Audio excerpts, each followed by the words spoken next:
What happens when two presidents end up sharing a stage during a national broadcast, and one of them experiences the most unexpected on-air collapse in years? This moment didn't just go viral, it peeled back something deeper about leadership under pressure. Let me drop you right into it.no setup.no easing in, just impact.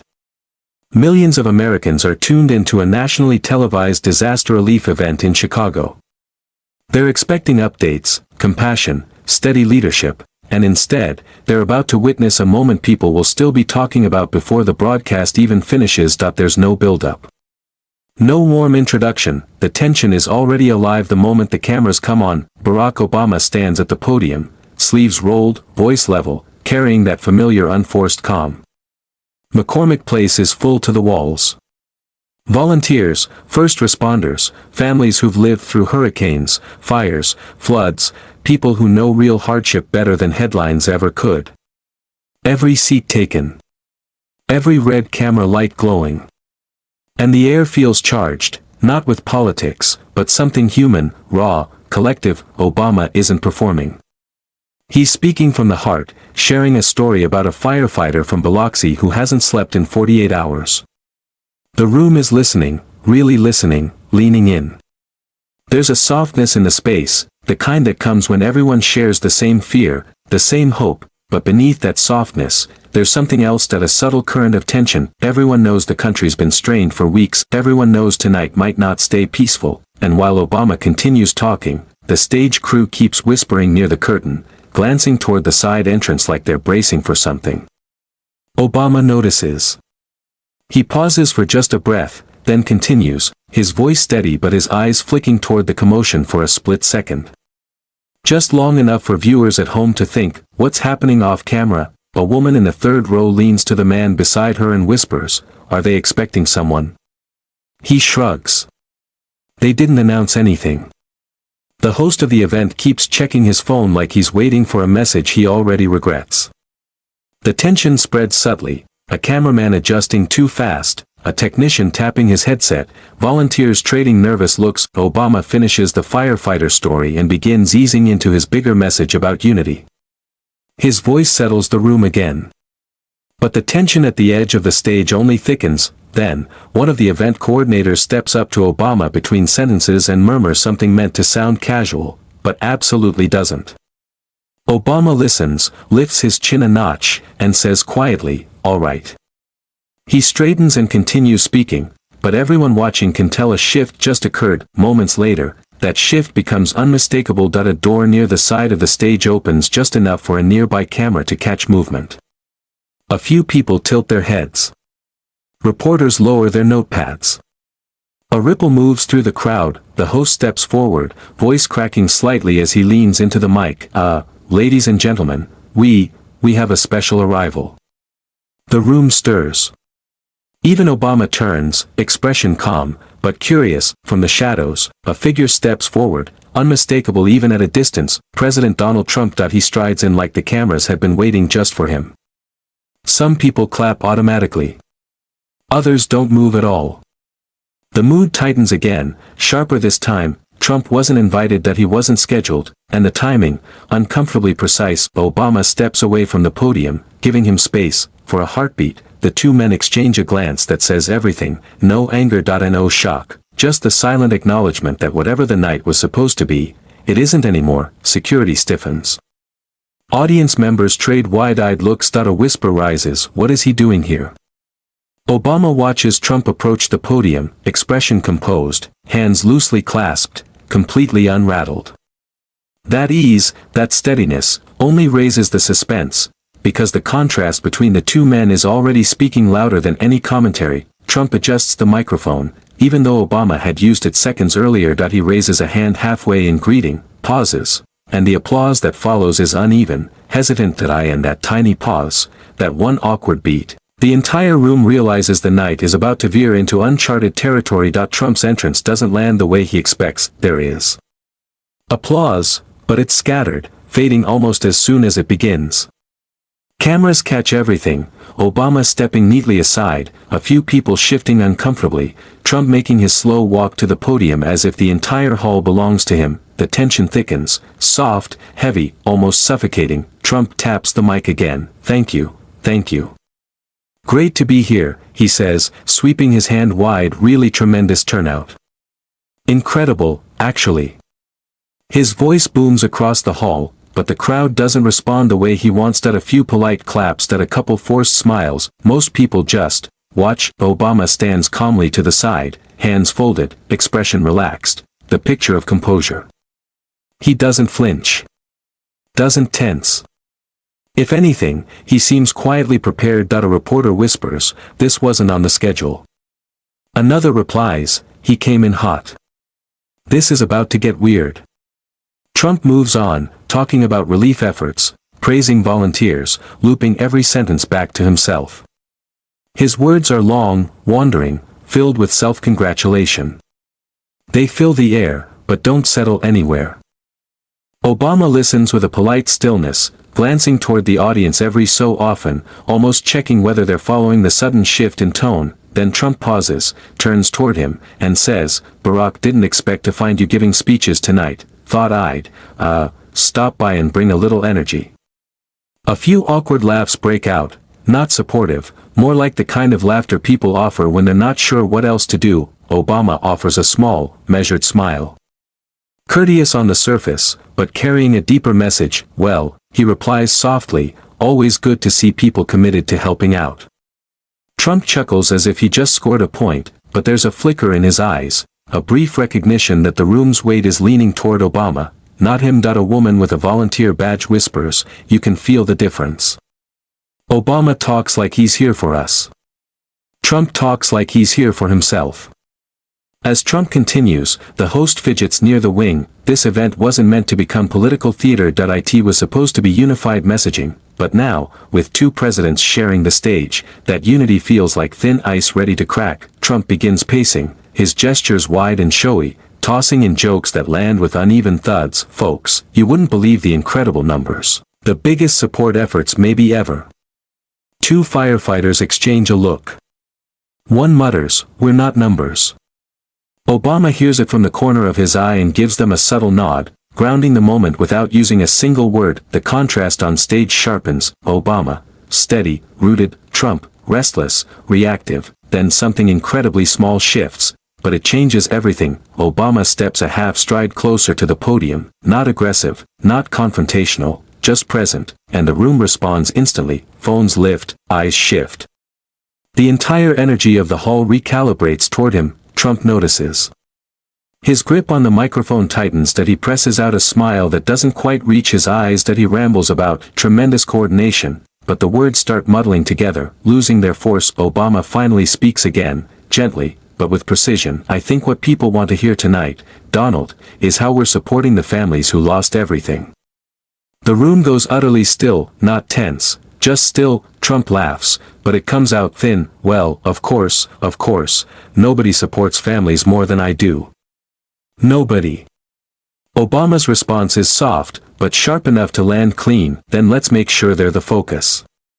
A ripple of silent tension glides across the hall. This is no longer just an event. It's a power struggle, fought through tone, timing, and the space between sentences. A staffer whispers from the back, "This is turning into a showdown." Trump clears his throat, shifts his weight, and pulls a folded paper from his jacket. He begins reading, the cadence stiff, the phrasing frantic, like someone trying to regain control by force. Obama listens with the patience of someone who's watched this kind of performance many times before, and slowly the room's emotional center tilts. Obama's quiet confidence fills every gap Trump leaves in his scramble to dominate the stage. Then comes the mistake. Trump steps forward, just a little too far. Into the area of the stage directly beneath the overhead ventilation system. Technicians backstage have been fighting with it for nearly 20 minutes after a glitch earlier in the evening. No one expected Trump to plant himself right under the strongest draft zone in the building, but there he is, center stage, chin high, hand raised, talking louder and faster as if volume alone can fix the atmosphere. Obama watches with a calm, observant stillness, not gloating, not alarmed, but aware, the kind of awareness that senses something is shifting before anyone can see it. Trump keeps talking, sliding from talking points into scattered self-praise. "We've done incredible work, truly incredible. You've never seen response like this," people are saying. Then the vents kick on, not gently, not gradually, But in a sudden burst of cold air that sends papers in the front rows fluttering and blasts directly down onto Trump's head. At first, it's barely noticeable, the front of his hairpiece lifts just slightly, like a breeze brushing past. A few audience members blink, unsure of what they saw. Trump doesn't notice that he keeps talking, louder now, sweeping his arms wide, but the vent doesn't stop. A sensor has jammed, and the airflow is far stronger than any indoor setup should allow. Backstage, a young technician whispers, panicked, "Oh no, oh no no no," while another says, "We can't shut it down, the override isn't responding." On stage, the blast intensifies, and this time, no one can pretend they didn't see it. The front portion of Trump's hairpiece lifts, noticeably, not gracefully, not subtly, enough to expose a clear line of scalp. A collective gasp rolls through the hall. Camera operators instinctively zoom in, then immediately zoom back out, unsure what they're allowed to show. Trump stops mid-sentence, blinking hard as a few loose strands whip across his forehead. He reaches up to smooth them back, but the motion only makes things worse. The hairpiece shifts, tilting left, then sliding about half an inch toward his temple. It doesn't fall off. Not yet.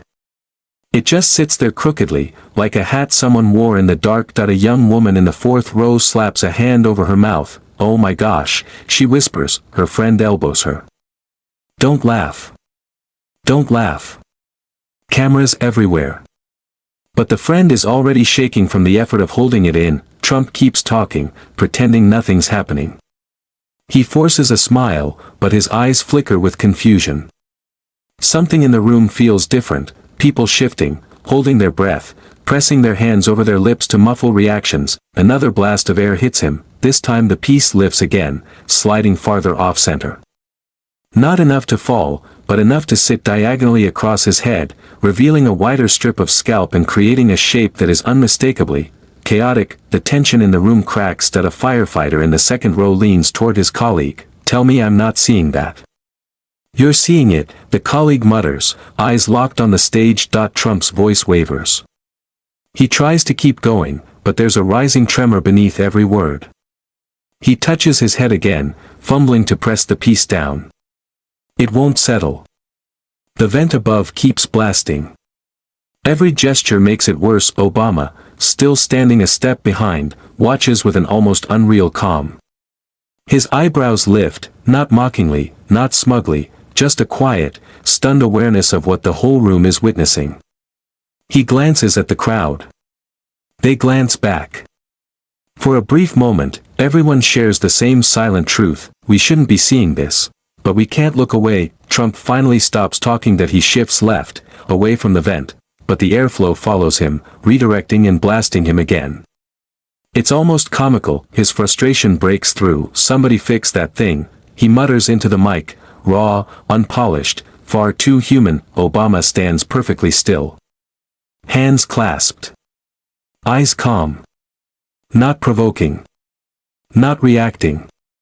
Just waiting. The audience, though, is seconds from eruption. A man in the fifth row snorts, loudly, trying to keep it in. A woman wipes a tear from her eye, someone at the back coughs violently to hide a laugh, and the cameras capture everything.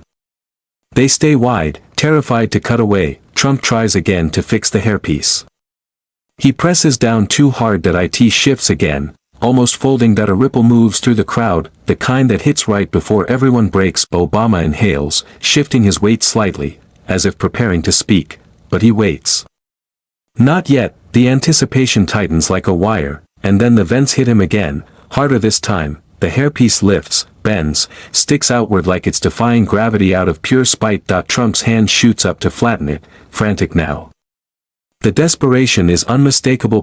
Two volunteers in the aisle break. One bites her lip until it goes white.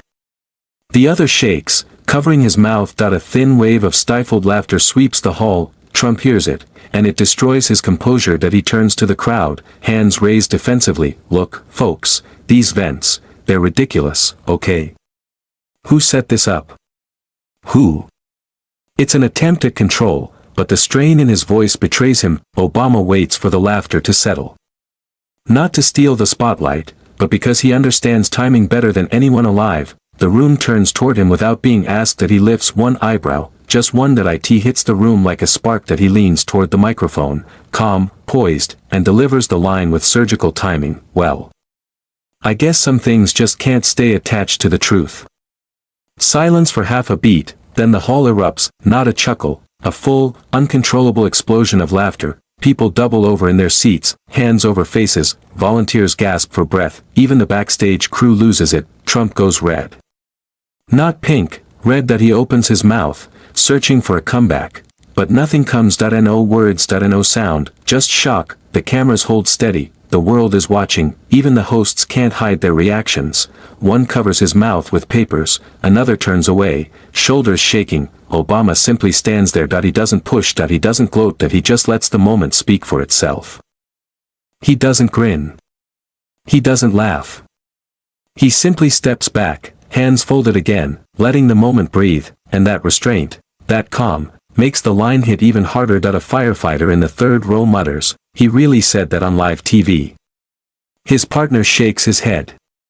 "Man. I'm gonna be laughing about this for years." Trump finally tries to speak. That was rude. Totally uncalled for. Totally. But his voice cracks at the end, and the crowd ripples with a softer wave of laughter, the kind that means the moment has already chosen its winner. Obama glances over, giving Trump a polite shrug, just trying to keep things honest. It lands like a finishing move. Trump steps back, tugging at his jacket, scanning the ceiling as if the vents themselves have betrayed him. These vents are terrible. They shouldn't be on. Someone fix the vents.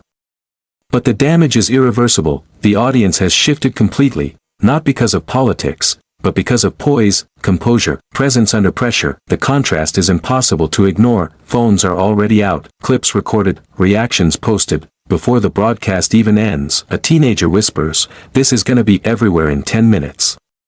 His friend laughs. 10. Try 2. The more Trump speaks, the more the room tilts away from him. Meanwhile, Obama barely moves, yet commands the entire hall without trying. It's in that contrast, deliberate calm versus frantic panic, that the moment turns into something bigger than a hair mishap. It becomes symbolic, inevitable. A cultural flashpoint people will reference for years. The host finally steps forward to salvage the event. All right, let's, bring things back to the relief efforts. But the room is still buzzing with disbelief. It takes a full minute to settle. Even then, random chuckles spark whenever someone glances at Trump's crooked hairpiece. Obama gives the audience a respectful nod. Trump stands beside him, still fuming, fingers still fussing with his hair, still trying to patch together dignity that keeps slipping through his hands. And though the cameras move on, the moment is already etched, burned into memory. But what follows, both on stage and behind the scenes, will push the night far beyond a viral joke. The laughter doesn't fade. It lingers, rising in little pockets as people replay Obama's line in their heads. No host, no crew, no official could have predicted it, and no camera angle can hide it. Trump stands rigid next to the podium, his shoulders tense, his breathing shallow, his eyes search the hall for a sympathetic face, but find very few. Obama, meanwhile, stands composed, not triumphant, not smug, just steady. The contrast sharpens with every second. The host tries again, "Let's refocus on the families and communities affected by the recent storms. We have survivors here tonight." But even he stumbles over a smile. Trump cuts in abruptly, "Look, I just want to make something clear. These vents were not supposed to be on. Someone set this up wrong. Really wrong." His voice trembles, just enough for the microphones to catch it. Obama turns toward him, calm, grounded. "Donald, it's just a vent." A light ripple of laughter breaks out. Trump's jaw tightens. "Yeah, well, it ruined the moment. It's not right." Obama replies gently, "We're here for people who lost their homes. They've had far worse days than a vent misbehaving." Silence falls, not applause, not laughter, just truth settling in the air like a weight. A woman in the audience whispers, "He's right," read the room. Trump hears the hush. For a moment it looks like he's preparing to strike back, a jab, a retort, anything to claw back control. His mouth opens. Breath gathers. Eyes narrow, then he sees the crowd. They're not waiting for him. They're waiting for Obama. Something in him deflates. He steps back from the mic, touching his hairpiece again, and pushing it even further off-center. A cameraman whispers, "Somebody stop him, he's making it worse."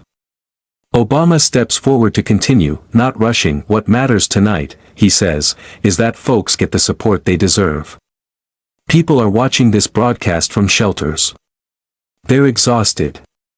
Some don't know what next week looks like. The least we can do is give them a moment of clarity." The hall goes still. Obama's voice pulls the room back into focus, not with volume, but with sincerity. Trump watches him, jaw tight, eyes lowered. It becomes clear, Obama isn't just winning the room. He's restoring the purpose of the night. One of the survivors seated on stage wipes her eyes. She leans toward a volunteer and whispers, "He understands, he really does." Obama continues, "When a nation is struggling, people want to know their leaders truly see them, not the cameras, not the applause, them." Another gentle, precise jab. The audience catches it, Trump catches it, even the backstage tech crew trades quiet glances. Trump steps forward, trying to reclaim the moment. "I see them. I've always seen them." Obama lightly taps the podium, signaling he wasn't finished. "Donald, everyone will have a chance to speak. Right now, let's give these families the time they deserve." Softly said, respectfully delivered, but packed with authority. Trump eases back, swallowing irritation, fists flexing at his sides. Every attempt he makes to look steady only highlights how visibly he's unraveling. That eye in the front row. A few lawmakers exchange looks. He's losing the room. One murmurs, "He lost it 7 minutes ago." Another replies, Obama invites a first responder from Houston to share his story.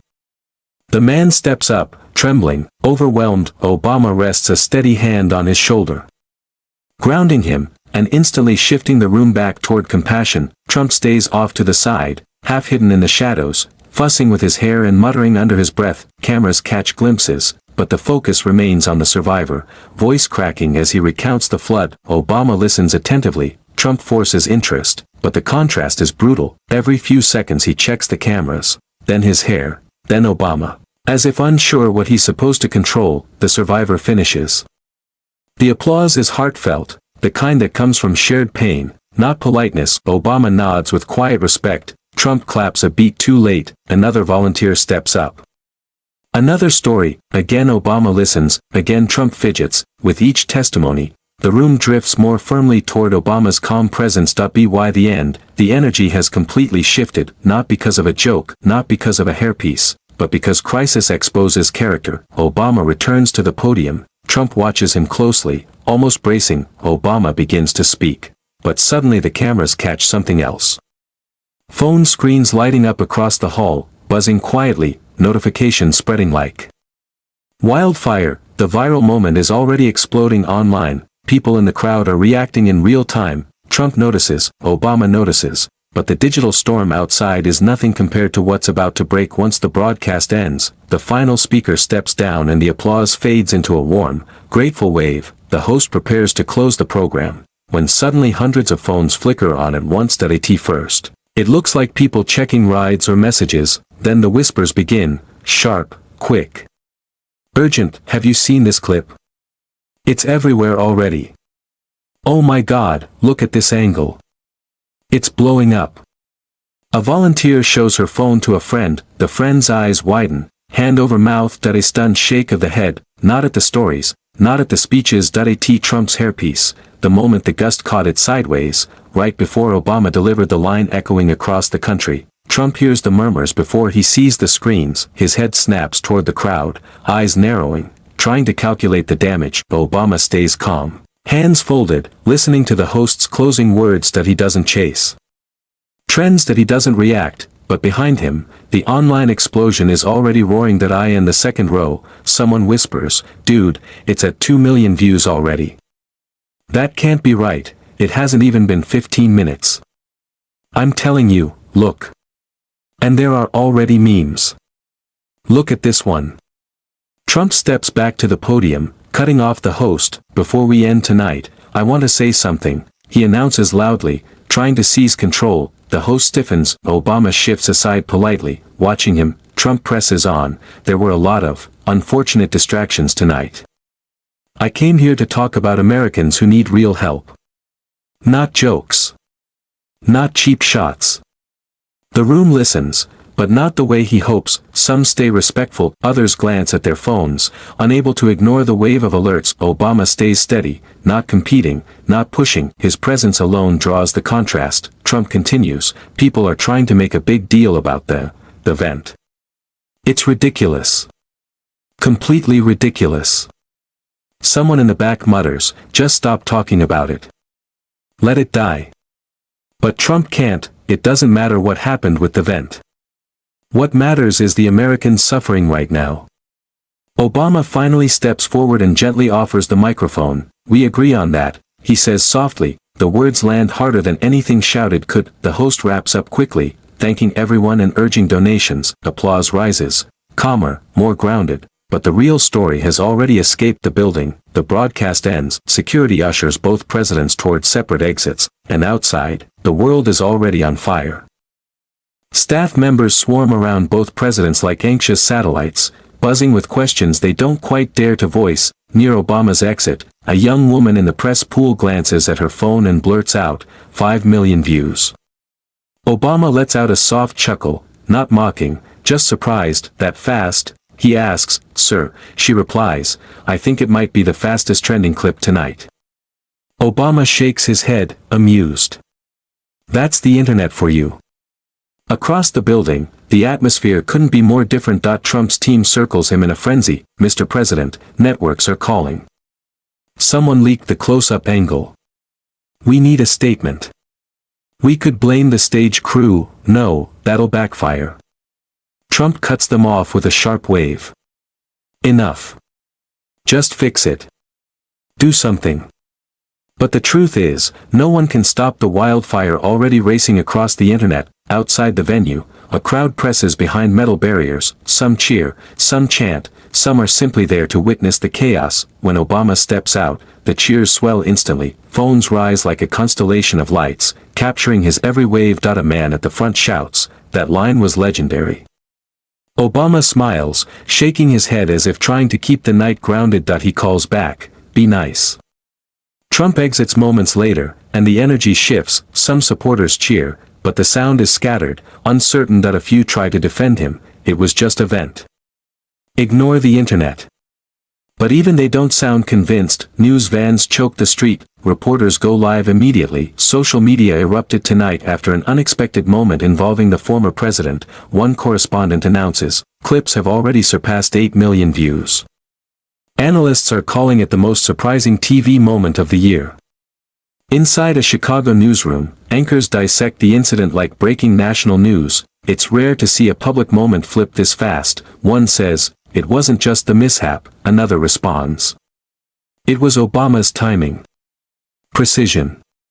Across the country, in living rooms, diners, office break rooms, the same video plays on loop. People laugh, gasp, replay it, send it to friends, analyze it frame by frame. Obama's calm.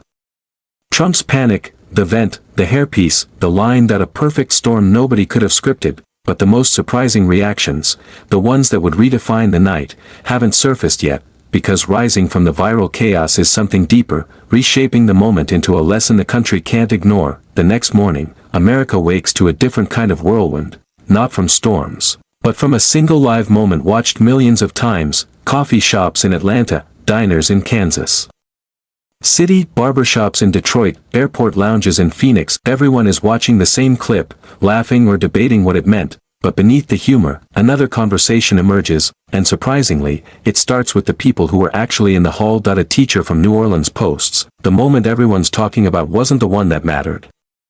It was watching Obama steady that first responder. That's leadership. A nurse from Louisville writes, Trump kept talking about the vent. Obama kept talking about the families. That's the difference. Even journalists begin shifting their tone. A morning show anchor says, we've seen public slip-ups before, but this one revealed something important, how each leader responded in the moment. And that becomes the heart of the story, because while social media keeps replaying the laugh, the country starts replaying the contrast. Obama comforting survivors, Obama listening, Obama waiting with patience and purpose. Instead of shoving himself into the spotlight, Obama delivered one sharp line, then immediately shifted the attention back to the families. That's what people remembered most. Meanwhile, Trump holds an unplanned press briefing at the White House. His staff tries desperately to keep the tone serious, but reporters are already armed with questions that cut far too close to the embarrassment from the night before. "Mr. President, do you regret attending the event without notice?" one reporter asks. Trump snaps, "No. I regret the event. That's what I regret." Another presses, "Sir, do you believe your reaction on stage reflected the seriousness of the night?" Trump fires back, "The seriousness was ruined by the event, and by Obama's comment." Then someone ventures, carefully, "Do you plan to address the hairpiece situation?" Trump stiffens. "I'm done with these questions." The briefing ends on that note. Clips of the exchange spread instantly, but they don't ignite the same laughter as the night before. Something has shifted. The country isn't just laughing now, they're thinking. They're talking. Because once the noise fades, a simple truth becomes impossible to ignore. Two men were put under pressure on national television. One unraveled. One didn't. Later that afternoon, Obama releases a short written statement. No dramatics. No PR glitter. Just a calm reminder about supporting families in crisis, choosing kindness, and accepting responsibility. He never mentions the event. Never mentions Trump. Never references the viral moment. He keeps the focus exactly where it belongs, on the people who need help. A TV panel debates the statement. One commentator says, "That is why people still gravitate toward Obama." He never lets the spectacle become the story, he redirects it. Another adds, "Leadership isn't about controlling the room. It's about controlling yourself." That line gets clipped and reposted everywhere. Meanwhile, in Chicago, the volunteers who stood on stage the night before gather to reflect. One woman, who lost her home in the flood, says quietly, "The room felt different when Obama talked, like he wasn't trying to win anything. He just cared." Another replies, "Maybe that's the lesson.